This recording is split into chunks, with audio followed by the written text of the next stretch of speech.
अस्सलाम वालेकुम रहमतुल्लाहि व बरकातुहू। सवाल पूछने वाले हैं मोहम्मद इसहाक डजकोट से। पूछते हैं मुफ्ती साहब, माँ अपने बच्चे को दूध कितनी देर तक पिला सकती है? जी, माँ अपने बच्चे को दूध 2 साल तक पिलाएगी, और ये 2 साल जो है वो कमरी महीनों के मुताबिक होंगे। कमरी महीनों के मुताबिक 2 साल मुकम्मल करे। जब मुकम्मल हो जाए तो दूध को छुड़ा दिया जाए।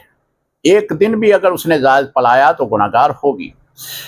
बास माशरे में हमारे यहाँ भी इस तरह के सवालात आते हैं कि बेटी हो तो उसको 2 साल पलाया जाए, बेटे को 2-2.5 साल पलाया जाए। ऐसी कोई बात नहीं है, दोनों का हुक्म एक ही है। बेटा हो या बेटी, उसको दूध माँ जो है 2 साल ही पिलाएगी। अगर 2 साल से ज़ायद उसने पिलाया तो माँ गुनहगार होगी। अच्छी माएँ जो हैं, अच्छी का मतलब यह है, ये जो शरीयत की पाबंद हैं, वो 2 साल से पहले ही बच्चे को किसी दूसरी खुराक की तरफ ले जाती हैं, ताकि वो दूध को आस्ता आस्ता भूल जाए, ताकि 2 साल मुकम्मल होने के बाद दूध छुड़ा दिया जाए। तो ये एक बेहतरीन तरीका है, इस पर अमल करना चाहिए। अस्सलाम वालेकुम रहमतुल्लाहि व बरकातहू।